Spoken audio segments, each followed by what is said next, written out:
have nicknames. Go to Australia. They got a fucking million. No. That's the nickname kingdom of the world. Nope. They throw them out left and right. You're from fucking the Bay Area, dickhole. But you live in I live in a world of where English your name is your pretension. name. English pretension. No. You live in American pretendland. That's not a thing. You've made it a thing. You've carved out a niche. I'm saying that. I'm saying it's not a thing. For sure. That's what I am totally 100% I know saying. you are. What you've said is not a thing. I know. Yeah. But. And it is, though, because it happened. No, sir. No, sir. Sir, you don't understand. No, that you're sort of saying like you're accusing me of doing something. I'm not accusing you of I've anything. been in the passenger side of some lunatic. You're like Tyler Durden, and I'm Edward Norton, and you're driving the name car. But that means like you're Edward Norton. No, no. I'm taking a sampling of this analogy. Don't help, Ari. Right, Eddie Norton. Or Ty Durden. No, duh, or Ari, no.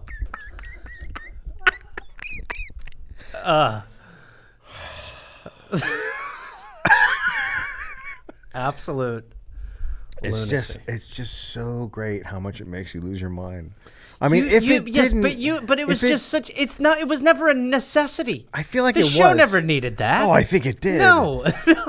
No one ever gave the no to like, hey, how about some name play? Have you ever heard of like the you phrase, just for no reason? Have you heard of the phrase "the glue that binds"? What are you talking about? Explain. You think the X factor in this show is that you call me Gary and have created this dumb sidecar sideshow? Do they yell at your stand-up shows? Dave, I'm not going to lie to you. At every show I do, at least one person tries to start it. And at some shows it's happened. At most it doesn't. But at every show, there's one person. This is your legacy. Oh. You douche. Fuck, it's so great. It's just because it's... While you're on your couch watching... Yeah, just watching the Giants play, having no clue. I started something that really... I'm in the bumblefucks while some guy's like, Gary! I started something that really doesn't mean very much, but it bugs you. But it bugs you so much. And then it just took on a life of its own. It's like, it's just running across the world like a free animal. Yeah. Bouncing and having fun. No. Everybody's enjoying it. No, not everybody's enjoying it. No, there's a list of people not enjoying it. They're all English. It's a shorter list. Yeah, they're English people. Yeah. And they're really uptight about names. Well, they subscribe to this theory that the given name is the name. All right, let's do 20 minutes ads. You're listening to The Dollop on the All Things Comedy Network. It's an American history podcast. I, Dave Anthony. We're going to confront this right away. Each week, read a story from American history to my friend Gareth G. Reynolds. Who has no clue what the topic is going to be about. Or just life in general. No. There's also, hey, you're listening to The Dollop. This is an American history podcast. Each week, Dave Anthony disregards a name given to a baby. Oh, fuck. Look, he was just trying to teach the baby to lighten up. No, this is just taking on a level. You're like. I started the music. He doesn't hear it. You don't hear it? Yeah. How about now? Is it for fun? And this is not going to become the Tickling Podcast. Okay. This is like anarchy! On a 5-part coefficient. My room is playing! Now hit him with the puppy. You both present sick arguments. No sleep till hippo! No sleep till hippo! Action, partner. Hi, Gary. No. Nicely done, my friend. Order in the court. Dollop tour date's coming up. You can see me and my friend We're going to be in American leg of the tour. We'll be in Irvine, California on August 15th. We'll be in San Diego on August 16th. We'll be in San Jose on September 11th. We'll be in Sacramento on September 13th. Theme song's running again. Shit. I'll start that over. We will be on tour. Dollop tour dates. American leg. Irvine, August 15th. San Diego, August 16th. San Jose, September 11th. Sacramento, September 13th.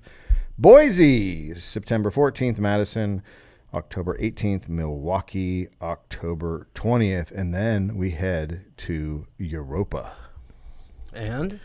Stockholm on November 10th. Oslo. I always want to go to Oslo. Well, don't. Oslo? On November 12th, Amsterdam, the 13th, Glasgow, the 14th. Wait to be somewhere where there's pot. Manchester, the 15th, London, the 16th, Birmingham, the 19th, Cardiff, the 20th, Dublin, the 21st, Copenhagen, the 24th. That one you're That's hurting. all November. And then I'll be doing some stand-up comedy before then. I'll be at Laugh Boston July 19th and 20th. Acme Comedy Club, Minneapolis, Minnesota, July 30th through August 3rd. Improv. Oh, I'm actually rescheduling my improv dates in Denver. So what happened? Be ready. There's some shenanigans, Dave. Did you get bumped? I did not get bumped. No, there's been there's some scheduling issue, I guess. So I'm figuring it out. But I'm going to be back there before I go record my album, which is August 22nd through the 24th. And then I'll also be at Seattle, Washington at the Fremont Abbey August 17th. How big's that? You can go to GarethReynolds.com for all that ticket stuff. I don't know how big it is. Is the Comedy Underground still there? In Seattle? Yeah. I don't think so. I know they have Parlor Live. Yeah, it was a great room. It's gone. Whatever. Everything dies. What a great attitude you have so far.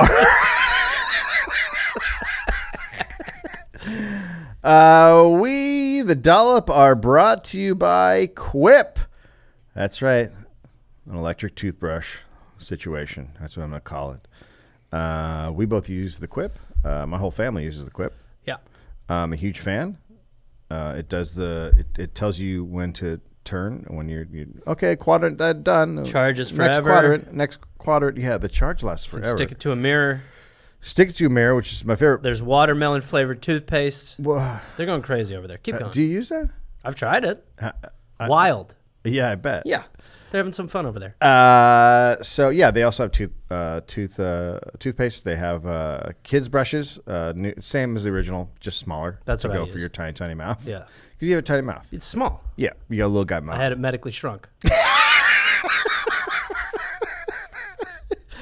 It has sensitive sonic vibrations for an effective clean that's gentle on your sensitive gums because people like you brush too hard, right?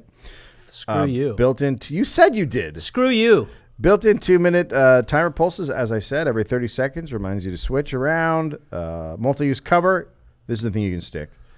This is the greatest thing. You go to a hotel, you can stick it on the mirror, so it doesn't have to get on the dirty counter where the dirty people have been. I sometimes will stick it on my forehead and run around the room naked and say, I'm a unicorn. I'm a unicorn. Yeah. It'd be better if you did that in your room instead of the lobby. Well. Brush heads are automatically delivered. You can get them set up every 3 months for $5. They come new head, new battery. This is the way to go. So that's why we love Quip. It's just got so many different things going for it. And why I'm taking it to, I'm going to Scotland. Quip starts at just $25, and if you go to getquip.com/dollop right now, you can get your first refill pack for free. That's your first refill pack free at getquip.com/dollop. We're also brought to you by Squarespace. Squarespace, of course, is a website company. They have tons of templates. You just go there, you build your little website, you see how it looks, and then you can sign up. Yep. We both use Squarespace. Use it for your comedy business site. Yep. I use it for my comedy business site. We use it for the Dollop sources, and we also use it just for the dolloppodcast.com. So we're all in. So we use it. Yeah, we like it. And the reason we use it is because we enjoy it. Yeah. So, they got great templates, like I said, world-class designers, ability to customize look, feel, settings, products, and more with just a few clicks. You can buy domains, choose from over 200 extensions. They got analytics. They got 24/7 award-winning. So it's all there. It's all there. Go. I don't know why you're complaining. I don't know either. Get on it. I think that for me, the reason I picked Squarespace is just because I think that it looked the cleanest. It looks like the nicest. All their templates look I like that I could clean. Understand it.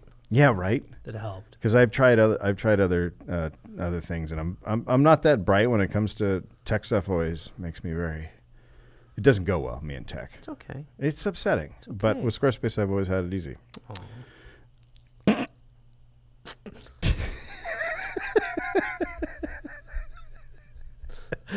So go over and check out squarespace.com for a free trial. Go ahead and set up your site, check it out, and when you're ready to launch, use offer code Dollop to save 10% off your first purchase of a website or domain. That's squarespace.com. Enter code Dollop. Boom. Boom. Boom. Who's going to complain this week? We'll find someone. Hey, if you guys could just complain to me, if I could wake up in the morning and open the first email, is someone complaining every day, that would be great. I think that's the key. I think that's what you want, right? So if you're going to complain, send it around 4 a.m. Pacific Standard so that's what Dave's waking up to. If you guys could just keep sending emails complaining about stuff. And then it's like, it's then you'll text me. So it's like getting, it's like a nice early vibe. It's great. It's a good way to wake up. It's also, like... You could also send a complimentary email where you do two compliments. No. Wait, you do 2 compliments, and then the third one is telling us what we do wrong. That's also really cool. Network if you notice. could do that, those are really good. Just all that stuff. I just like to wake up to it. I like to first thing in the morning get slapped in the face. At least you got to keep your name. If you want to watch this, we're at the All Things Comedy YouTube page. Yeah, which has a ton of great content on it, including the documentary "The Amazing Jonathan." Always amazing. It's really good. It's great. You should watch it. March 7th, 1938. Yeah. Middle of the war. Yeah, okay. Right? Kind of. Well, it started. Right. Not for us. No, we're for others. We're on the beach still, like. Yeah. That's right. Janet Guthrie was born in Iowa. Not a normal girl for the time. Okay. She was beyond a tomboy. Okay. She loved risk. Okay. She loved to read books about adventures and aviators. Okay. This seems to have run in the Guthrie family. After her grandparents got married, they went to Scotland for a honeymoon, bought a motorcycle with a wicket sidecar, and then drove all over Europe. With a wicker sidecar? Yeah, with grandma in the wicker basket. It's not safe. It is Scottish. But it's very Guthrie. Right, sure. The family moved to Florida, and her father built the house they lived in near Miami. Sure. This usual. happens. Very, very mid-40s. Yep. He was a pilot for an airline. He was also not one to play by the rules. That's not great for airline pilots. He didn't like the fact that commercial airplanes... We're not landing. No, not like that. Not like that. Oh. I mean, that's a rule you have to play by. Not necessarily. You literally have to play by that rule. Not they can fuel it in the sky. Okay. Well, I saw it in one of the movies. Maybe Batman. Well, you saw it in military planes. I don't believe they refuel jet airliners. Anything's possible. Not according to what I was told on Twitter all week before I bailed.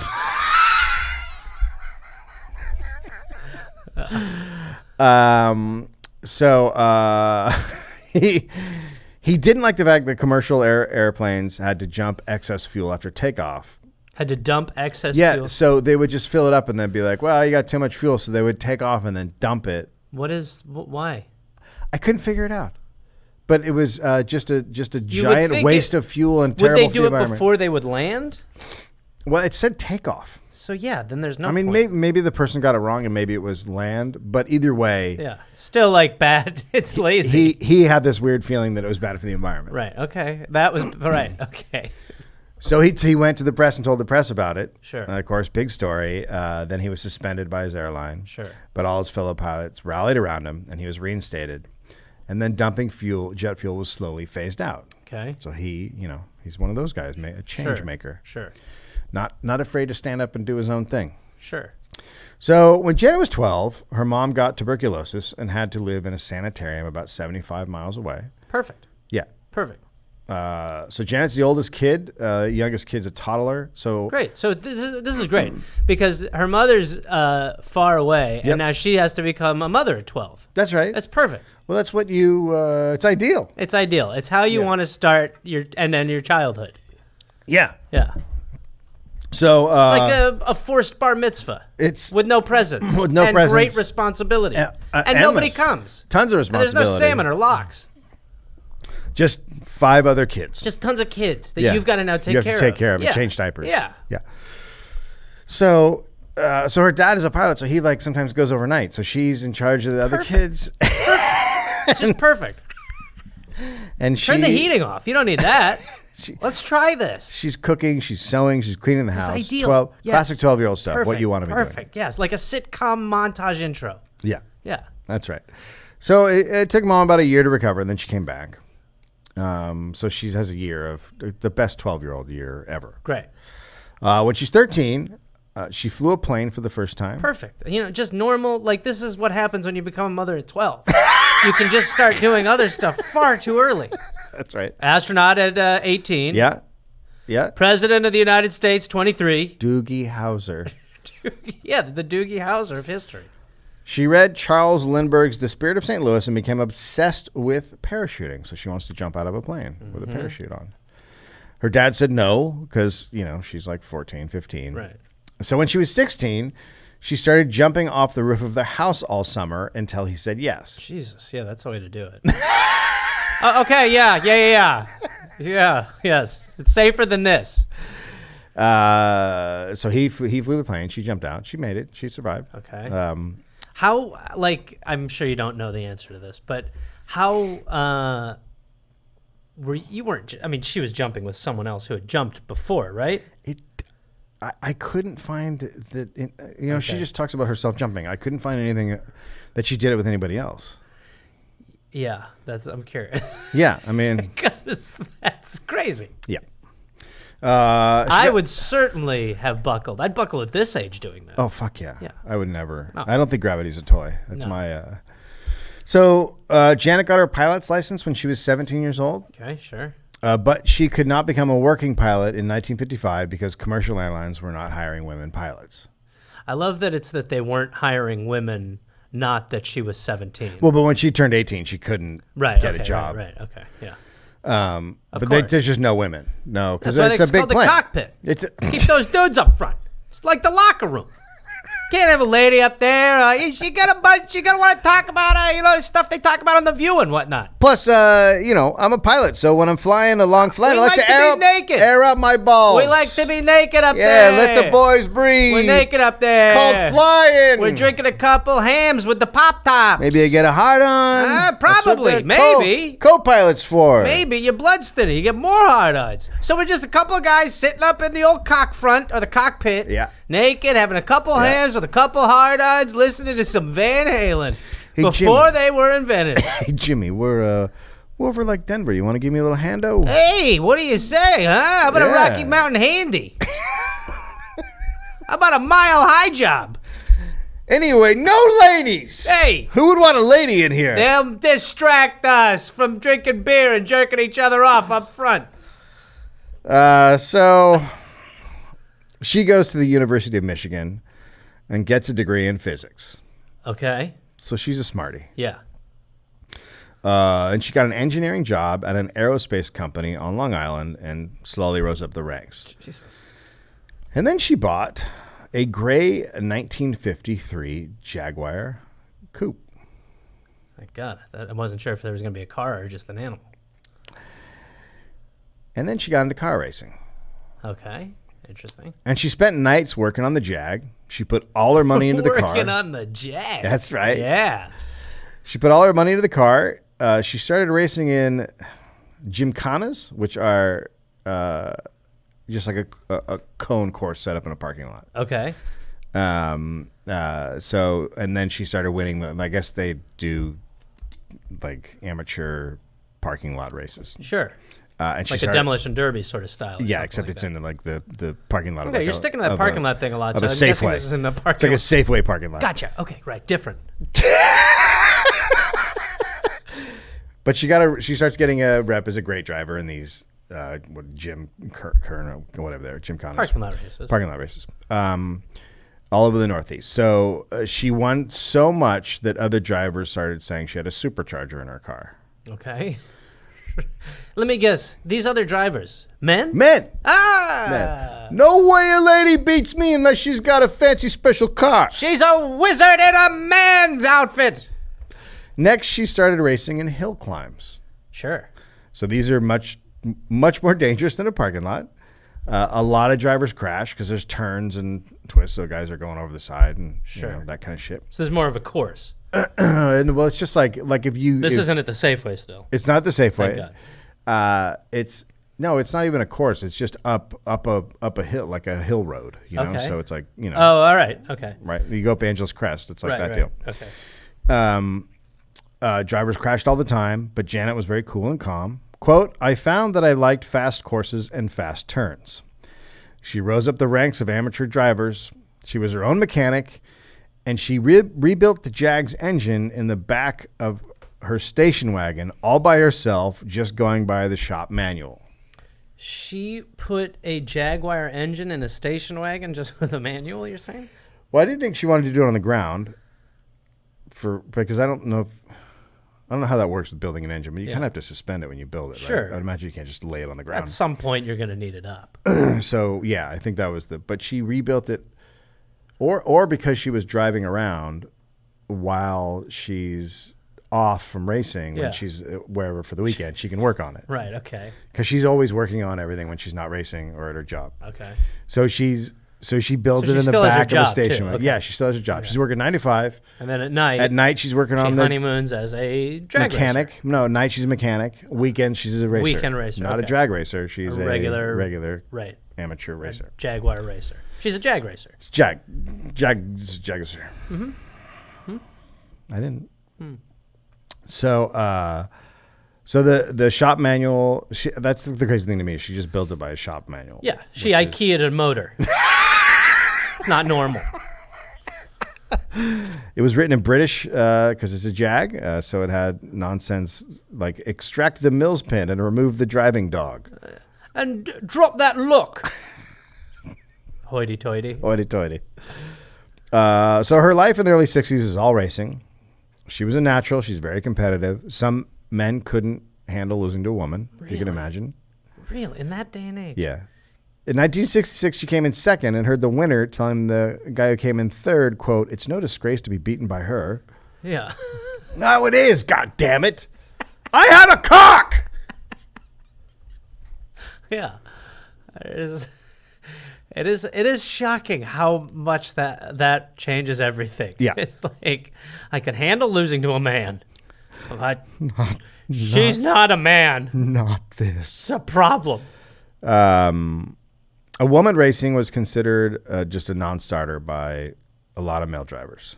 Grand Prix driver Francois Kevert Here we go. was asked if women could compete. Quote, oh, I don't think that would be very good. I think they're missing something between the legs. Yes, they don't have the thing between the legs that we do. I have what is known They'll as... be trying to have sex with a gear shift. The penis! I have the penis. Here she is. Oh, wow. Okay, yeah. Pretty. And she's got like a rider's helmet on. Oh, yeah.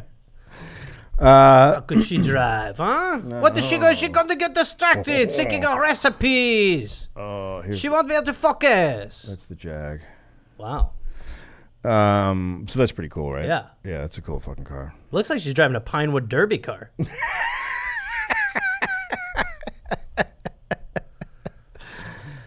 So apparently a lot of men said that you needed a cock and balls was a recurring statement. Dave, in this day and age, I bet you a doctor said it. But Janet still, I looked up a lot of articles about her. She still said that at this point, she's still saying most drivers are super nice. Okay. And shocking. And fine. Quote, the nice thing about sports racing is that With very few exceptions, you're pretty much accepted on your capabilities as a driver. Okay. A racing executive took notice of her skills on the amateur circuit, but told her, quote, "You will never be a winning driver because no one will ever give you a winning car because you're a woman." So she's saying, at this point, she's saying nice things in the press. Right. But by the way, totally what you have to do. I if think you're so. her, right? That's right. Yeah. I think so. Yeah. But Because if then- you slag them off, then they're going to be like, "See, she's erratic. She's That's a right. hothead." That's right. She can't say that. Yeah, men you are create the douchebags. condition to Yeah. then like serve your narrative that That's you've right. already carved out. So, so don't look at the pictures. Oh. So she, Sorry. so she's doing that, but then later on, when she recalls and writes Right, about she'll her be life, like- it's a little different. Right. It's a little like, well, there were a lot of fucking dickheads. Right. She's also very attractive, as I said.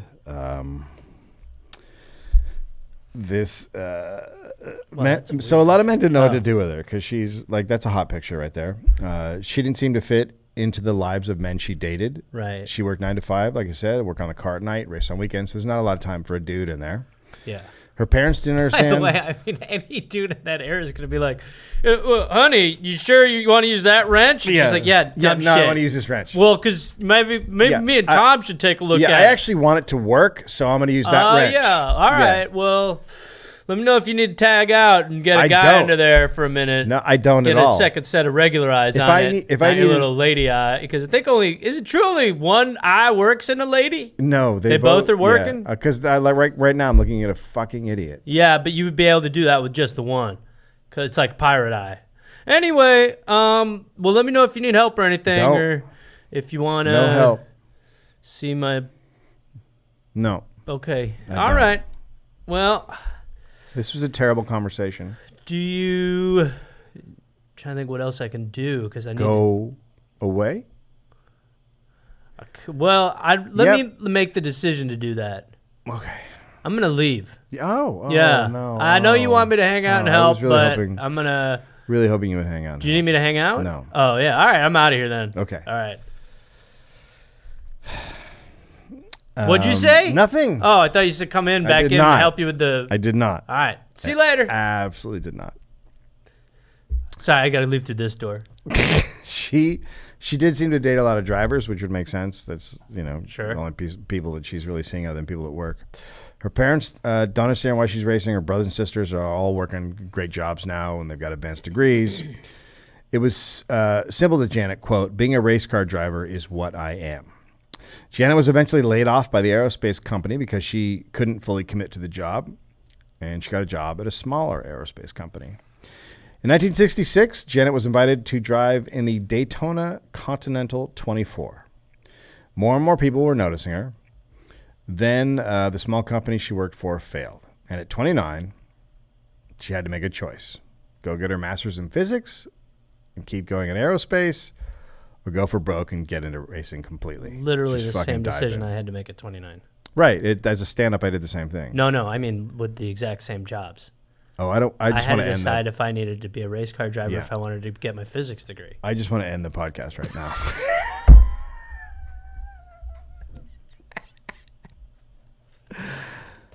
That has got to be a very crazy decision, though. Yeah. Clearly, go with the one where you don't need to go to school. Yeah. Are you doing a motor impression? Yeah. I'm Janet. I'm driving. Let's not ever do that again. Okay. So the only women who had really been successful in racing, she says, seemed to have private fortunes they could fall back on. Right. Which is also a common thing in stand-up when you start out. But Yeah. Janet chose racing. Okay. In 1967, the New York Daily Record wrote, quote, Janet Guthrie is a, this is not written right.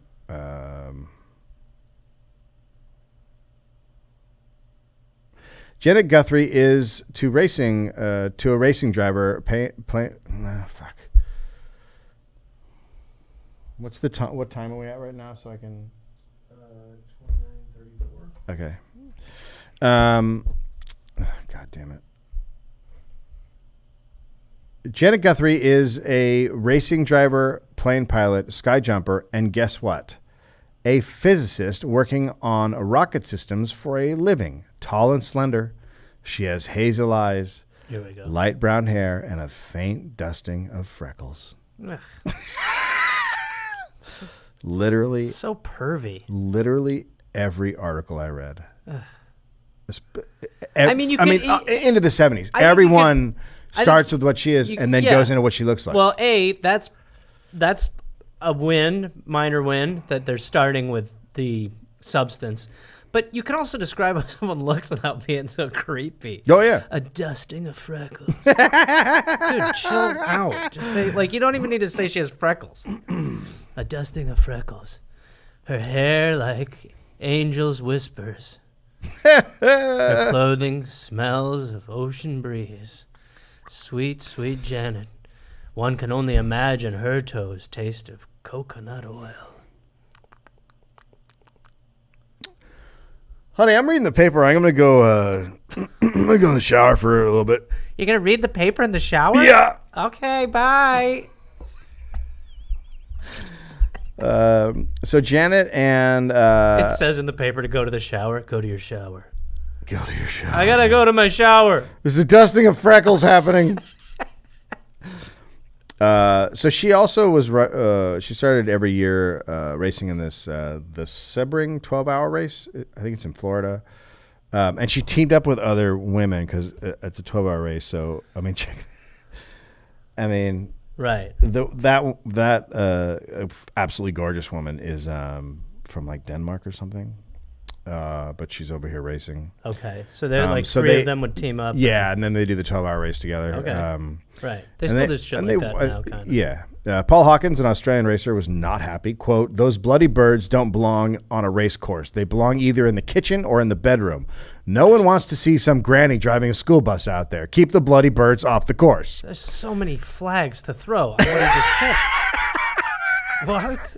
I gotta say though, some granny driving a school bus out there is a pretty good.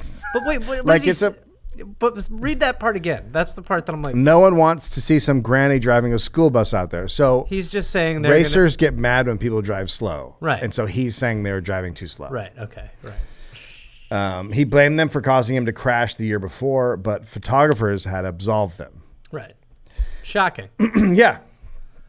In 1971, Janet became the first professional woman driver in a SCCA series. Whatever, it's a fucking... Sure. At the time, women weren't even allowed in pits at NASCAR. Okay. So women are forbidden in pits and gasoline alley at NASCAR. Okay. A woman named Pat Wagner asked for pit credentials at Daytona in 71 and was, quote, spat at, her coat lapels ripped off. Jesus. Locked in a men's bathroom and doused with urine. What? Jesus Christ. Look, she shouldn't have asked. No, right? no. I think she asked for something. You just say no.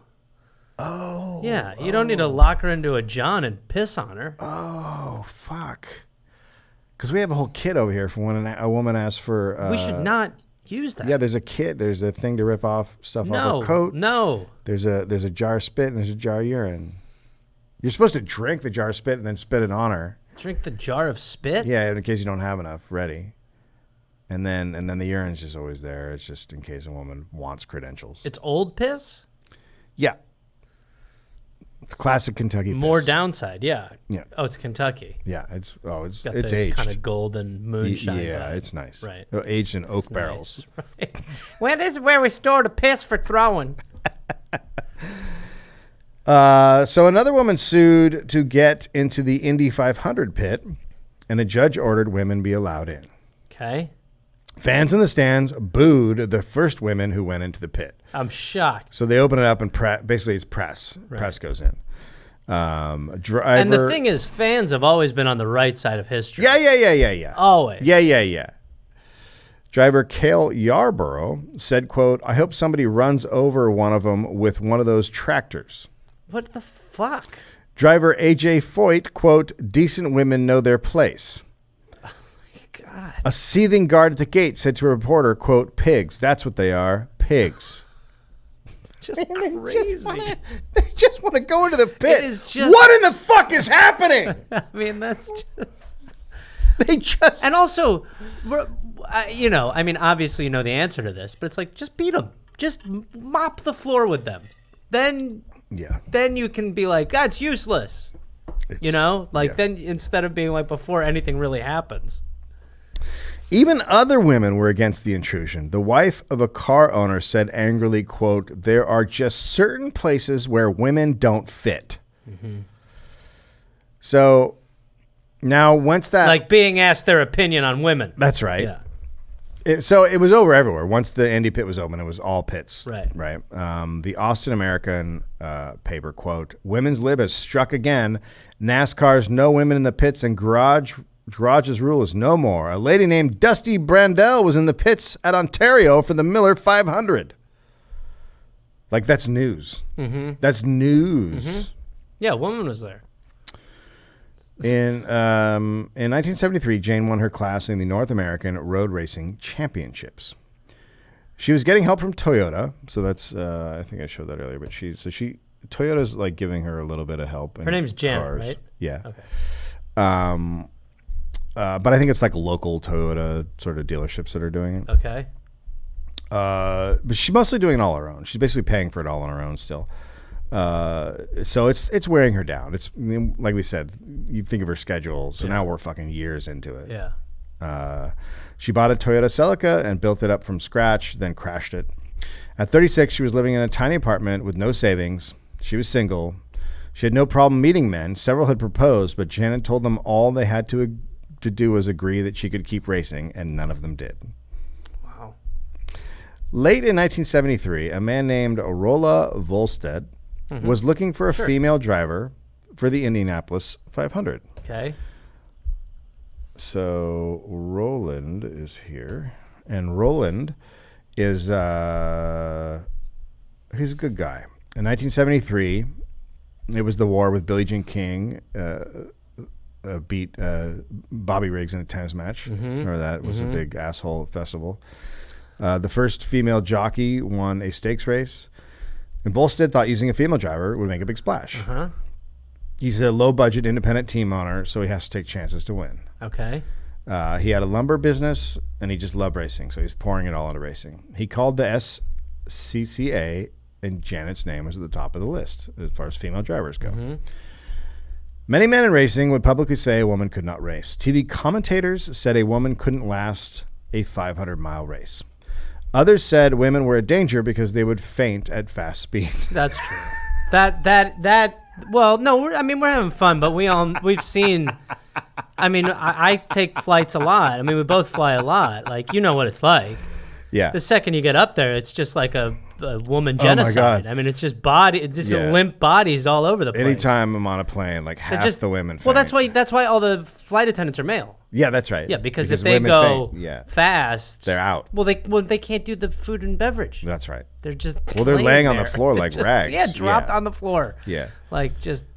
I wish the doctors could figure out what causes that. It's speed. They can't. They're not. Yeah, but what in their body? Because they're essentially fairly the same as us, except for they have different organs in the penis acts area. like a sail in speeds, and it sort of is able to slow us down, and we can kind of be anchored by our our vagina dongs. More takes in. It's aerodynamic. Yeah. So it's sort of like they are treated more like an out of control kite, right? And we're more just like an anchor, like a bullet. Like a bullet, exactly. Yeah. And they're taking the air in.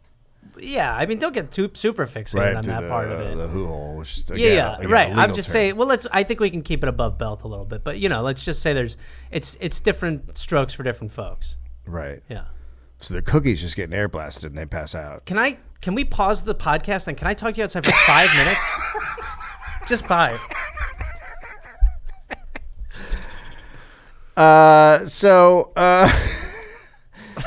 A few said women wouldn't be able to race if they were menstruating. Because how could that? I mean, how do you? It should be called womenstruating. Because how could you? Imagine a woman being able to function as a human being while menstruating. Yeah. Yeah, it's not. If anything, I feel like she's a better racer. At the Indy 500, not one woman had even tried to qualify. Okay. So it's the big race, right? Right. It was it was just 4 years since women had been booed for going into the pit in 71. So Janet got some coverage in the papers. Ruth Kling wrote an article for the New York Daily News with the headline, "Racing Cars Keeps Her Trim and Fit." What? Ruth, don't help. This is that picture again, which is what was with this article. Quote, "More and more women are invading sports that were considered the domain." Invading. Yeah. There's some interesting words. Yeah. Were considered, and this is written by a woman. I know, yeah. They were considered the domain of men, and in doing so, they are giving up nothing. Janet Guthrie is perfect proof of this. She has been a racing car driver for 12 years, yet manages to look pretty, slender, well-spoken, and feminine. But she also lived in a 1-bedroom apartment, lived alone. I mean, well, she's just saying but all she's saying is she's still available for a man to marry. Oh. She's literally saying she's still useful as a wife. Oh, God. It's an older model, but she's still drivable. It's the New York Daily News. Uh-huh. Yeah. Now, was that in the sports section? Because it shouldn't have been. Anyway, Rolla Volestedt thought a woman driver would be better than a male driver. Quote, "God made women better able to handle stress than men. Women are calmer and cooler. Plus, women's lib was super hot at the time, and he thought sponsors would be into it, so he reaches out to Janet." Great. For some reason, Janet is wary at first, but he keeps pushing. And for a year and a half, they discussed it back and forth. Volsted's lead driver was a guy named Dick Simon. Okay.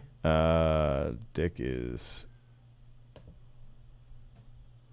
That's not Dick. Oh.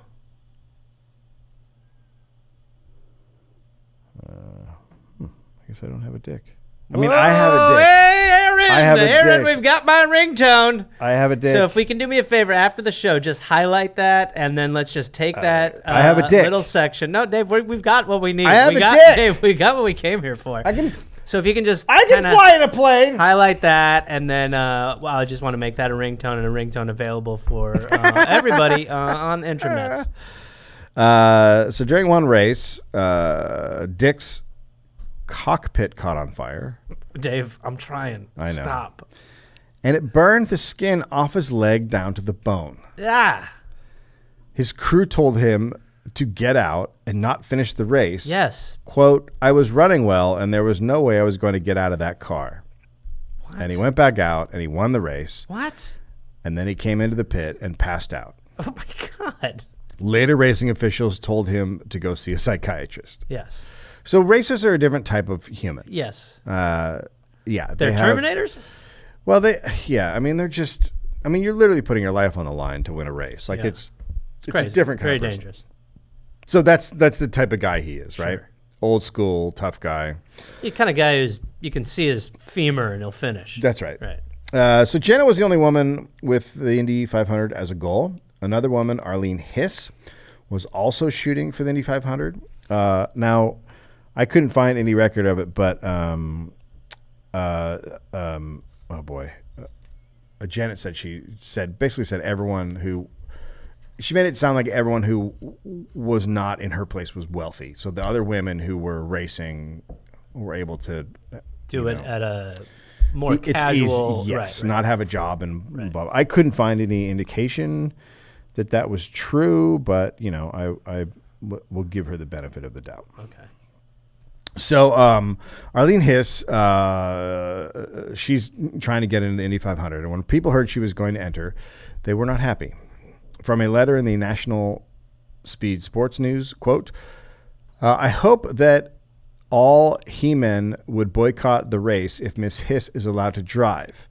If there was a terrible wreck, just what would she do? Faint?" That letter was written by a woman. 2 weeks before the tryout for Volstead, Janet broke her foot. Okay. She knew her tryout would be gone and he'd move on to the next woman, so she didn't tell him. Now, her foot was green, yellow, and dark purple. And that's a good color? I'm not good at... Those are all not the normal right human colors. Okay, yeah. gotcha. So she went to Miami, or I guess she was living in Miami. I don't know. She's in Miami. And she goes to the doctor. He's like, put on a cast. She's like, no. And then an orthopedist who works with the Miami Dolphins comes to look at it. And he said the metatarsal that was broken was the exact one that you used to brake. So it's like the one that you put all the pressure on. He told her she could race if she had no plans to ever stop the car. Perfect. And they put a cast on her. Now, Janet knows if Arlene Hiss is first in the Indy 500, she gets all the attention and all the sponsorships, and then she's not going to be able to do what she wants to do. So Hiss became the first woman to get a U.S. Auto Club license, which means she can drive in IndyCar races. And Janet's on crutches. So Janet goes to New York and begs a doctor who is known for having bad ethics to take the cast off, but he's like, no. So 3 days before she was supposed to do the tryout with Volstead, oh no, she soaks in a bath and ripped off the plaster cast with her hand. Jesus Christ. And then Janet flew out to Ontario, California for the test, and there she met Dick Simon. Now Dick is Volstead's lead driver, right, of his team. And Janet said she was limpy because she twisted her ankle and it wasn't a big deal. She wore a driver's suit she had sewn herself over the years to save money. Okay. And then she got into her first IndyCar ever. She had never been in one. She'd never gone over 130 miles an hour, and she got the car up to 161 and realized she could work the brake. The next day, she went 172.4 miles an hour, which is faster than Simon had ever gone in the car. Okay. She was now part of the team. Simon was very impressed with her. The announcement went out that she was going to race at Indy, and the press did their usual thing. And then hate mail poured in. One, quote, you are either a neuter or a lesbian. Another, quote, a phony, non-talented, inarticulate, man-hating, money-grabbing, hysterical bitch. Jesus Tons of letters like this just pouring in. So she's running into this tidal wave of sexism, and she's completely shocked by the amount of it that's coming her way. She didn't expect it. Meanwhile, Hiss is in a race in Phoenix, and that race became all about whether or not women should be able to race at all. So Janet flew out to watch. She's rooting for Hiss to do well because she knows if Hiss blows it, that all the hateful men will say they're right. Told you. Yeah, women can't do it. Yeah. And Hiss was terrible. She was slow, tentative. Kept signaling. And she's getting lapped constantly. She clogs up the fast lane. Now, when you're... Oh, that's like if you're her watching, they're like, you dumbass, no! Yeah, the one thing you can't do is clog the fast lane because that causes accidents. And it's dangerous. you're just supposed to get out of the way Right. and let the other guys go by you. But she's clogging up the fast lane.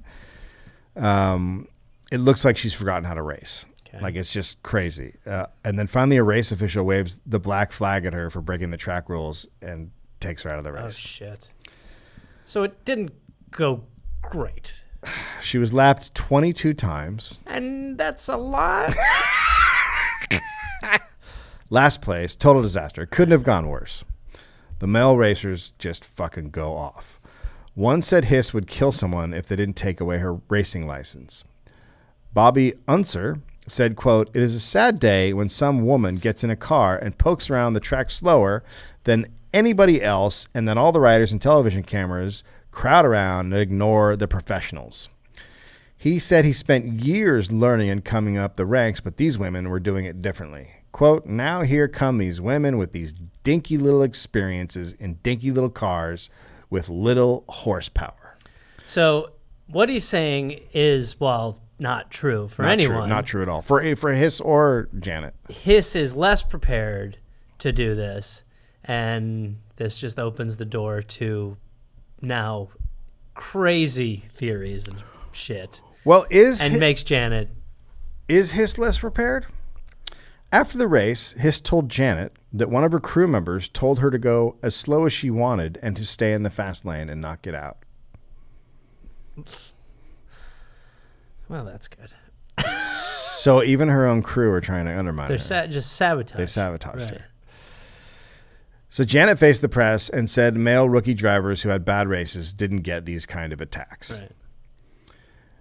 So next was the Trenton 200. I mean, it is very true. I mean, she's never raced. That's right. Or never raced on that level.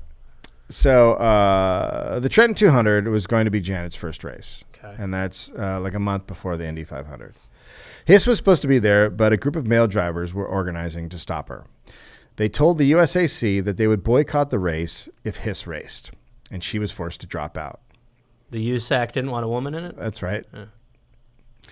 Hiss would race in NASCAR, but never again get a chance in IndyCar. She would drop out in a couple years, drop out of racing completely, and teach dancing instead. Quote, which all the men were like, that's way there better. You go. I told you what she should be doing. Way better. Quote, I hated that it stopped. It really wasn't a decision I made. It was made for me. So Janet holds a press conference before Trenton. With Hiss out, all the attention's on her. For 2 months, there were just tons of men in the racing world explaining how women can't handle cars. Drivers and owners pressured race officials to ban Janet. The New York Times wrote an article about Janet, and above the story was a Rodney Dangerfield joke. Oh, God. Quote, my wife drove into a... No, not a good start. As to be proven with Rodney's material. Couldn't be more true when it comes to the women's slam. My wife drove into a tree today, but she told me it wasn't her fault. She blew her horn. Oh, my God. New York Times, above an article about one of the first women race car drivers. Driver David... I tell you, she took out 2 branches. I told my wife to branch off. She drove a car into a tree. Driver David Pearson said, quote, she ought to be home having babies if she can. No, it doesn't have the Dangerfield timing. Hey, she should be home having babies if she even can. I mean, so he's saying 2 things. She's a woman, she should be home having babies, right, but she's also not a woman. She's also not a woman. I thought... if she can have babies. Right. Okay. Bobby Unser took every shot he could. So Unser is kind of becoming the unofficial spokeswoman for misogynist assholes against spokesperson. Spokesman, yeah. So there's I found the best picture of him I could. It's a good one. That's where a wreath ate him. Look, even on his fucking thing it says dick. Yeah. He's a dick. So, quote, what has Guthrie been driving? Jaguars? Why, when I was 15 or 16, I used to race Jaguars down the highway, and if I ever tried entering Indianapolis, you think I wouldn't have been laughed at? Janet called Bobby a chauvinist pig. The press started calling it Janet Guthrie versus Bobby Unser. Janet's car was difficult and in need of work, so she doesn't have a great car. That's the interesting thing about racing that I didn't know is, the guys who are super fast or win a lot of races, they have tons of money and they have better cars. Yeah. So when you're starting out, you have a shitty car and you have to work your way up to better cars. So you really have to prove yourself. Right. So this car kind of sucks. It's barely capable. When a crew would try to borrow parts from other crews, they wouldn't help because it was for a woman. Right. This caused Janet's crew to get angry and start to pull together for her. Nice. Reporters followed Janet around. NBC mic'd her to get every comment she made. Dick Simon helped and gave as much advice as he possibly could, and Janet qualified. She raced well at Trenton, but the car gave out on the 79th lap. A driver, Billy Vukovic, who had been giving her shit, said, quote, I think she's definitely more qualified than I thought. There we go. Another quote, she did an excellent job. It's a shame she didn't have a better car. A.J. Foyt walked over to pit row and congratulated her. She'd passed her first test. Nice. So A.J. Foyt's like being a nice guy. Okay. Janet was now world news. And she found her not failing at Trenton just hardened the assholes who had contempt. At Indy, she said, quote, so now she's gone to Indy, and you go there and you practice and you're there for a while, right? Mm-hmm. She said, quote, hostility hung in the air. Drivers, mechanics, pit crews, and other owners glared at her. But she was now being recognized on the street. Women approached her to thank her. Thankful letters came in from all over the world. And now she felt more pressure, like she was racing for every woman dealing with a chauvinist pig in her life. So all women. Yeah. Right. Her crew got protective and nicknamed her Indy Lady. They put up a sign, quote, Indy Lady is our lady, which made her almost cry. Okay. Indy was a notoriously dangerous race, and in the 3 weeks of practice leading up, guys were crashing their cars. One broke his neck. Just before she got into the car... It's like that Rodney Dangerfield joke. My husband crashed his car into a tree. He said it wasn't his fault. He honked. So just before she gets in her car for qualifying, she's walking to her car. 2 guys are drinking beers. Uh-oh. And they yell at her that they hoped that she would crash. Nice. Nice stuff, guys. Yeah. You're extras in a movie about her. 100%. But a piston blew in the car.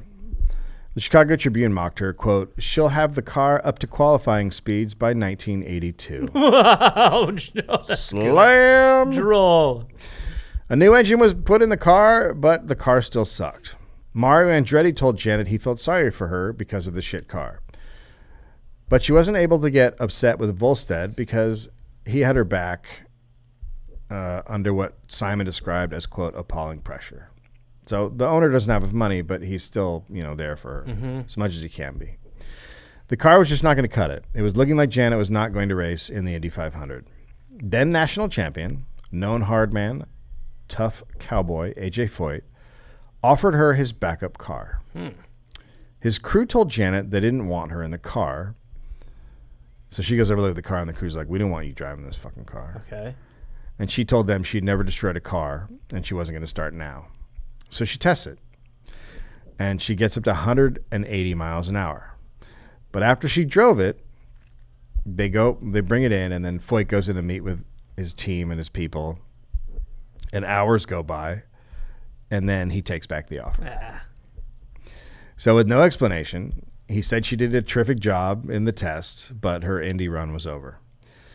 Still, after all this, women would keep telling her how much she had changed things. Some said her name was coming up in office meetings. So her growing celebrity led to a NASCAR race asking her to join, right? Because she's now a name, so they need people. She knew, the NASCAR people knew she would sell tickets. A female banker in Charlotte, North Carolina, Linda Ferrari, offered to back Janet's NASCAR run. Linda was not a feminist or a race fan. She told Janet she had been at a party, quote, someone took the position that what you were doing was just a publicity stunt and you would never make it as a race car driver. So many people were saying you were a hoax and that it was impossible for a woman to compete in the Winston Cup. And I thought to myself, wouldn't it be fun to be part of disproving that? How great is it when you have enough money to get probably drunk at a cocktail party, get into an argument, and then pay to prove everyone wrong? I mean, yeah. Like people that night were probably like, all right, settle down. I'm gonna get her into a race. All right, let's chill it out, everyone. Until you're like, so she's racing. Yeah, she's also this Linda Ferrari woman. She's a banker, and there's no female bankers. Like she's like in the exact same thing, but in banking. That's even better. Yeah, so she they're super friends. So she tosses down $30,000. Okay. The NASCAR race was the World 600. It was the longest NASCAR race, 600 miles, 4 hours. No woman had ever gone past 200 miles in a NASCAR race. Well, they fainted. Yeah. They faint very easily at high rates. Yeah, they have to go 30 miles an hour. Yes. Some male drivers used water-cooled helmets and relief drivers, but Janet said no to both. The day it was announced Janet would race, they sold more tickets than any day in the history of the track. Networks started outbidding each other to get the rights. And usually it was the other way around where they would try to get, they would pay the network to put it on. But how great is it that this is all birthed out of the dumb male protests? 100%. They just elevated her status. Yeah, totally. So NASCAR is a different animal than Indy. NASCAR is like the tough guy racing thing, you know, born out of moonshine runners in the South. Right. It's like, you know, almost all women involved in NASCAR at this time are beauty queens or fans asking drivers to sign their boobs. Okay. Janet said, quote, "This is a part of the country where women are supposed to be useless even if they're not. They are supposed to be decorative, and that's it." She was annoyed that women had to hide who they were. And the NASCAR guys were far bigger dicks than the Indy guys. She was very excited to meet Richard Petty, who was known as the King. He is he's the hot shit of racing. Mm-hmm. His dad was a racer. His family's all, and he's the racer who had one hand made of duct tape? Yes. Right. So she meets him at a pre-race party, and she's all excited, and he just shot her a nasty look and was total disdain. There's no women's bathroom because women aren't racers. Right. So she had to change every day in the women's bathroom in the stands. Wow. And one day she was suiting up when the wife of a driver came in and said she'd been working on her husband's car all night. And when Janet asked her why she wasn't in the garage with the rest of the crew, she answered, quote, "Oh, I would never do that. That's for men." Yeah. Just like, it's not just like men keeping up. Like, there's like a Stockholm syndrome. So part of this, right, where the women go with, obviously not all women or nothing would change, but right. there's a group of women who are keeping everything the same just as much as men are. Yeah. Like, you're working on the fucking car. You should be like, no, I'm going to be in the fucking garage. No. But she's like, well, that's not my place. I just do it at night in the shadows. Right. I just do everything. What do I know? Janet qualified in 27th place. When the race started, she moved up the pack. She's soaked with sweat. The restraint cut her. Her skin's chafing. She almost collided with Richard Petty as he crashed his car. And then she finished the race in 15th. Wow. Everyone was excited. Her crew members cried. Like, everyone pretty much. It's so great that they're men crying. They're like, wait, but guys, keep it together. Yeah, that's everyone amazing. pretty much lost it. The Nashville Tennessean wrote, quote, "Janet Guthrie drove the car they said she couldn't drive, endured the strain they said she couldn't endure, and completed the race they said she couldn't complete." The winner, David Pearson, who before said he didn't think she would qualify, now said he wouldn't mind racing with her any time. Suddenly, Janet is a huge star. She gets book offers, movie offers. Companies are talking endorsements. Owners called trying to steal her away from Volstead. She was told Volstead had never won Indy and his car sucked and she needed to get away from him, but she felt loyal and she couldn't do it. The next race she was in, the car couldn't finish. So they're right. Ship. So they're right, but at the same time, Richard Petty went ugly. Quote, "She's no lady. If she was a lady, she wouldn't be sitting in a race car with these other cats." How great is it that his last name is Petty? I know. It's just fucking amazing. I mean, it's just like, you've got to be, if your last name is Petty, like if your name's Danny Sarcastic, you're like, I'm done. I don't do sarcasm. Why? It's a whole thing. It's really bad. It's a different look for me. It's a bad look. It's a different look for me. The owner of the Texas World Speedway began a Stop Janet movement. Drivers kept saying a female driver would go slow and get one of them killed. Even though she's just whatever. Yeah, even though she's getting movie offers over how well she just did. In Daytona, the paper headline was, quote, "Beware, gentlemen, Guthrie's in Daytona." At Darlington, security refused to let Janet enter for practice. They pointed at a sign that said no women allowed. Then Richard Petty said Janet had a race under her belt, and if she made a mistake now, the veteran drivers would send her, quote, "spinning into the infield." Jesus God. Racetracks started scheduling her inspection last, which gave her less time to practice. Drivers started swerving and blocking her. After one race, Cale Yarborough said she had almost wrecked someone twice and that she needed to go. Quote, "She was trying to prove a point. Now she ought to go home. She will never be competitive." But then the driver who he said got into it with her was like, no, it was just a normal deal that everybody does. It's racing. Right. Not everyone treated her like a crazy intruder. Bobby Allison and Mario Andretti said that she had earned their respect. So it's all great. Sure. Record crowds were turning out. So she's fucking selling out all over the place. Tracks are banking cash. This is just after the oil crisis, so spending money on a race, kind of a big deal. Janet then got a sponsor, temp company Kelly Girl. She's being recognized everywhere. The press is swarming her. Paul Newman helped her get a Hollywood agent, right? Because Newman's Newman's a big racing guy. So there's her car now, Kelly Girl. Nice. On the track, she held her own, bumping and going hard against guys like Richard Petty and Carl Yarb. She's fucking hitting it on the track. The misogyny remained relentless, nasty letters, taunts on pit row, and it started to wear Janet down, especially because she had not crashed or performed badly in any race, yet it was not stopping. Well, I would also imagine that if you are in that situation, like, and it's not going anywhere, you are like, at some point I'm going to have, like, there's going to be a mistake, or like, I'm not a perfect human. Yeah. I'm not a rope. Like, so at some point I will maybe have an issue. Yeah, everybody and then has, it'll be so blown out of proportion. She's also a fucking rookie. So right, yeah. She's going to make mistakes, but she's not allowed to make mistakes. Like, less of a chance. Yeah. Yeah. It's just pretty much women getting involved in anything. Yeah, right, exactly.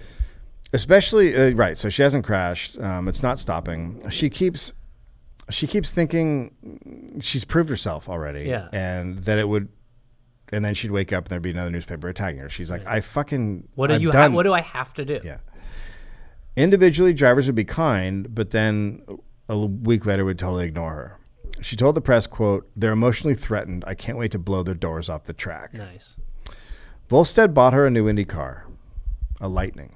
It was a very fast car, but Dick Simon is the number one driver on the team, and he's now in the shadow of Janet, who's getting all the attention, and he's also having to hustle to get sponsors.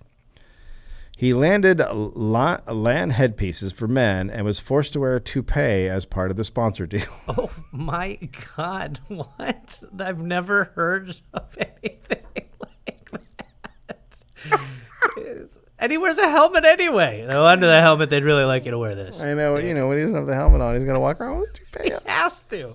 Why'd you do it? I have no choice. Is that a toupee? It is. It's a sponsor. It's just so bad. Fuck. And you're also around a lot of wind.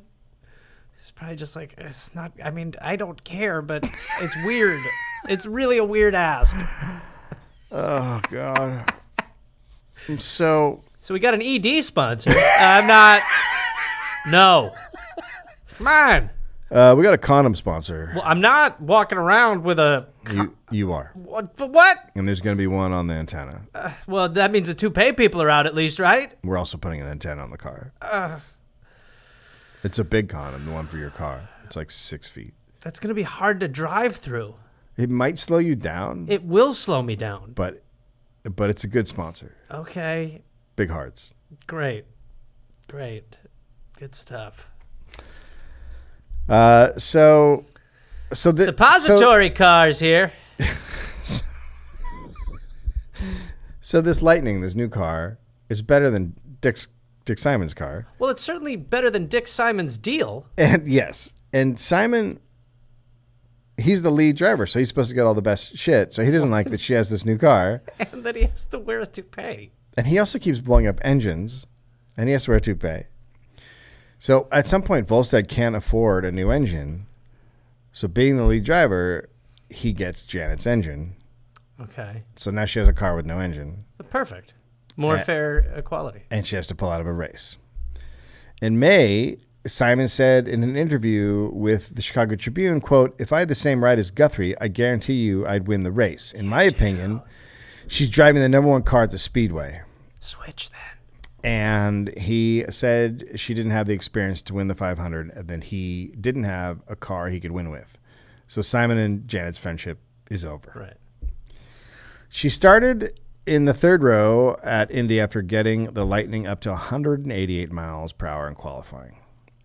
Janet Guthrie was the first woman to qualify for Indy. Okay. She made headlines across the country.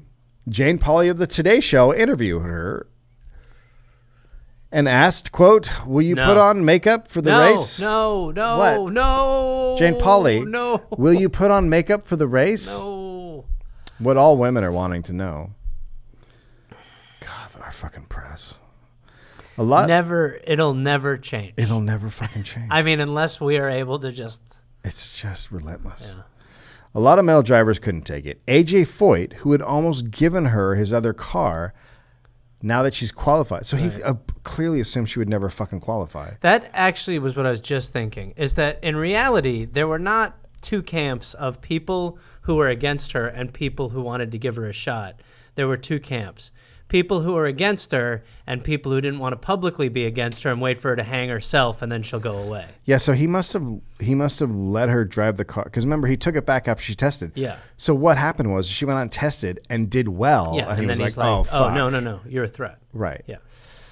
So there's people who didn't believe she could do it, and then there were people who didn't believe she would do it. So now AJ Foyt said, quote, she might be able to outrun us if one of us gets ripped, but that's the only way. The shit talk is getting weaker. Yeah, it's not great. When the race started, Simon got in front of her and took his foot off the gas. She had to hit her brakes at 170 miles an hour and was clearly worried someone would hit her from behind, which is what he was trying to make happen. Right, yeah. She got lucky. It was obviously insanely dangerous for Simon to do. That's why men can't be out there. Soon after it became apparent something was wrong with the car, she had to pit 3 times in a few laps. At one point, methanol flooded the cockpit while they were trying to fix the car. Janet was covered in it, but she refused to get out. Still, after pit stop, she called it a day. Her first IndyCar race was a disaster, her first Indy 500.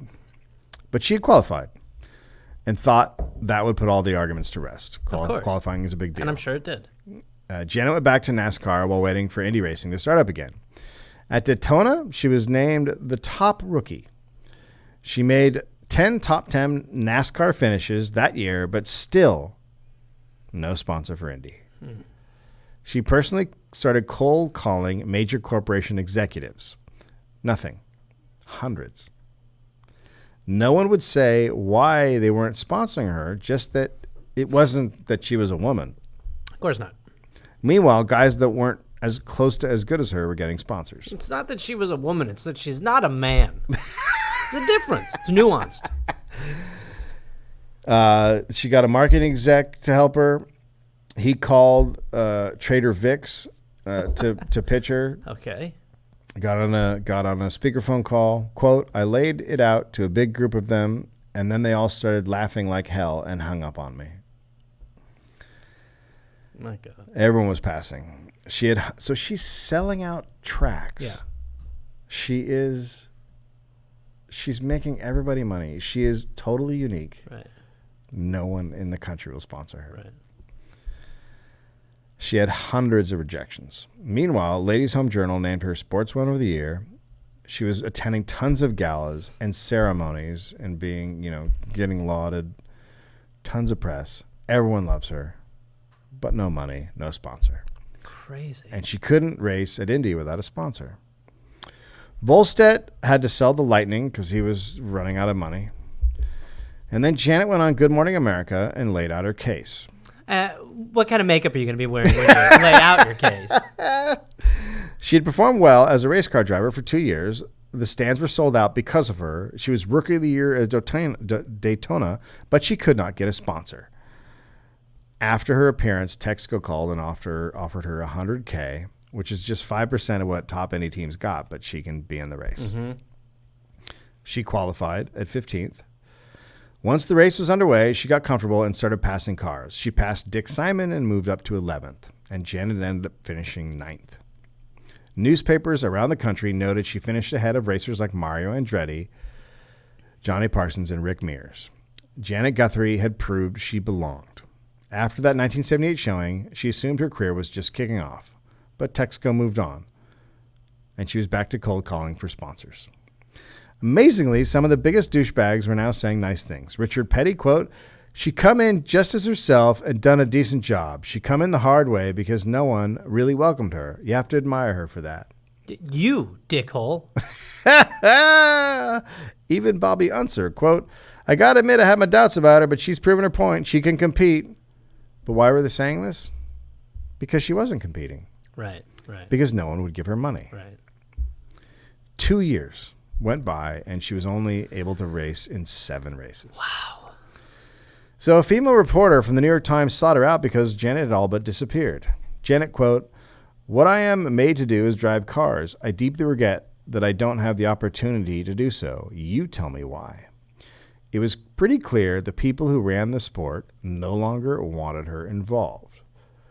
So the people who run NASCAR and Indy are clearly calling sponsors and saying, "You're not sponsoring this woman." Mm-hmm. She's in bad shape. She can't sleep. She got diagnosed with depression, insomnia, which I've had. It's fucking terrible. You wake up you go to sleep for 2 hours and you wake up and you can't go back to sleep. Yeah. Quote, "I cannot tell you how difficult it was. It was absolutely, totally, perfectly horrible." She said she wanted to throw herself out a window. She moved to Aspen and gave racing lessons and lectures around the country. When all the asshole race cars heard she was out, they gloated and started talking shit again. Told you. In 1989, Janet married an airline pilot. She still got tons of fan mail. After years, she got over the loss of not being able to do what she wanted, what she was best at, because she was a woman. She relished watching attitudes change over the years. Dick Simon retired in his 50s and went on to sell yachts in California. Janet's helmet and race suit are in the Smithsonian. She was one of the first elected to the International Women's Sports Hall of Fame, and she was inducted into the International Motorsports Hall of Fame in 2006. She's now greeted warmly at Indy when she goes. In 2001, Sarah Fisher finished second at the IndyCar 2001 Infinity Grand Prix of Miami. In 2008, Danica Patrick became the first woman to win an IndyCar race. She finished third at the Indy 500 a year later. Kyle Petty, Richard Petty's son, called Danica, quote, "a marketing machine," and said, quote, "Danica is not a race car driver." Because normally not a race car driver wins a race. Yeah. In 2013, former Formula One legend Sterling Moss said, quote, "I think women have the strength, but I don't know if they've got the mental aptitude to race hard, wheel to wheel. The mental stress, I think, would be pretty difficult for a lady to deal with in a practical fashion. I just don't think they have the aptitude to win a Formula One race." Richard Petty said Danica, who jumped into NASCAR late on, could only win if, quote, "everybody else stayed home."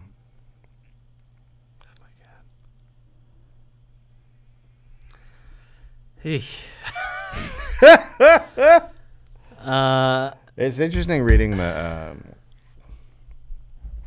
the hate of Danica Patrick, because they're really bitter that she's getting all of these sponsorships, which is the opposite of what happened to the first woman, who was also attractive, and they say it's only because Danica Patrick. But attractive people get more sponsorships. That's just sort of the way it works. But Danica Patrick won a fucking race. She won an Indy car race. She also came in third at the Indy 500. So when you say she's not a race car driver, you're a fucking piece of shit. Kyle Petty's just a fucking piece of shit. He's a little bitch. He's a little crybaby fucking bitch. A woman won the race. Yeah. Man up. Yeah. Fucking take it. I don't like the way that you get put into these places, halls of fame, that in your lifetime were rejected you. You know what I mean? Like the idea that like, right. So she was turned away. These places actively undercut and made it impossible for her to have a fair shot. Yeah. And then they're like, "We celebrate your story." It's like, yeah, but like her story could have been way more. If you had just if there's a description of what they did to her in the hall in the Hall of Fame, I guess you get a little area, right? Yeah. Hopefully there's a description saying we fucked her. Yeah. Royally. I mean, but if there isn't, it's bullshit. If it's just like she was the first woman to finish an Indy race, then it's fucking bullshit. Or if you're going like she fought the patriarchy to find a way to actually compete, and she competed a few, like that's not the story. No. Like the story is she did this while we and could have done more, but we completely undercut it and made it impossible. I mean, imagine like as soon as she finished ninth, they were like, "Oh, we got to stop this."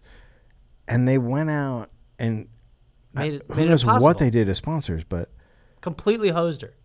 Yeah, they froze her out. Yeah.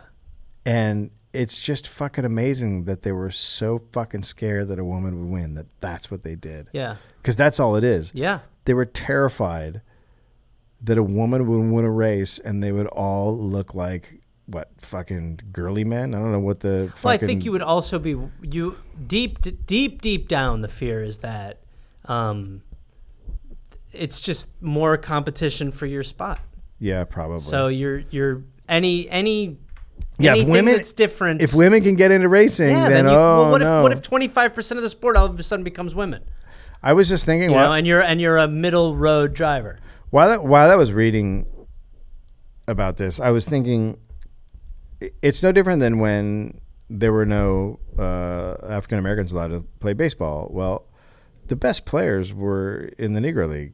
Yeah, right. And so everything that the white guys did is pretty meaningless because you weren't allowing everyone in. Yeah. And when Danica Patrick can finish first, another woman can finish second, that means all of your racing before that is fucking bullshit. Yeah. Because you weren't allowing open fair competition. Yeah, you weren't allowing open fair competition. So Richard Petty can act like he's the fucking king of anything. Well, you're the king of not allowing half the people into a race. That's what's bullshit. It's like in racing, they'll be like he's one of the best. But you're like, yeah, but he shunned competition. It reminds me a little bit of Michael Sam. Do you remember him? Mm-mm. He was the first gay football player drafted. Oh, and the coverage of him, and he was not like an amazing player. Yeah. He was like a good college player. He was a prospect and all that stuff. And he probably, a little bit like some athletes, like, Kaepernick or even Tim Tebow to some extent, you don't get brought on a team where you should or when you should because you kind of have a media circus following you. But the Michael Sam one was particularly abhorrent because they covered him. He was just on a practice squad. He was a human oddity. Yes. Yeah. And what they started reporting on him, there was a report on him about what his teammates thought of him showering. And it was just like, what fucking world could you ask any other player in the NFL about a teammate's showering habits and think that it's not insane? Well, the other part of that is, guess what? There's a ton of gay guys in the NFL. Yeah. There's a ton of gay guys in baseball. There's a ton of gay guys in basketball. A ton of gay guys in sports. They're a percentage of the population, and therefore they're a percentage of all sports. Yes. That's just how it works. And I've actually heard that on squads, everybody knows who's gay. Totally. And nobody fucking cares. It's the fans that they're worried about. Yep. And so when a guy comes out and they treat him like that, but on the other hand, there's a soccer player who was playing in England and he wanted to come out and he's like, I just can't. It's just not going to work. And he left the team, and then the LA Galaxy were like, we don't fucking care. Come play for us. And nobody gave a shit. Yeah. Like literally nobody gave a shit. It was like just like, oh, there's a guy playing. All the fear was totally not based on anything, except in this case, in the Sam case, it's all the press. That's really what it was. It was the watching what ESPN did with Michael Sam was a total train wreck. And what it does is it ends up hurting his chances. Yeah. Because you've now made he's not. It's not like a thing that's mentioned about him. It's the only thing that you talk about. Right. And that just like you said. There is just these organizations, as open as they pretend they are in any sport, they have a bottom line, and that's what they pay attention to. And until people are like-minded and right-minded, they're not going to let this, be open.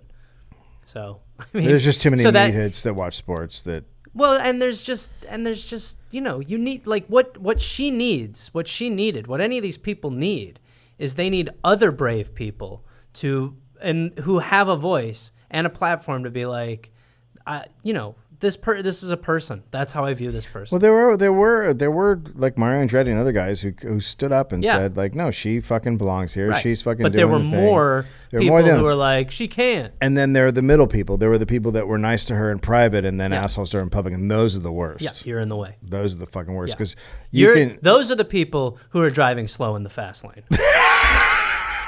And that's the end of the Dollop.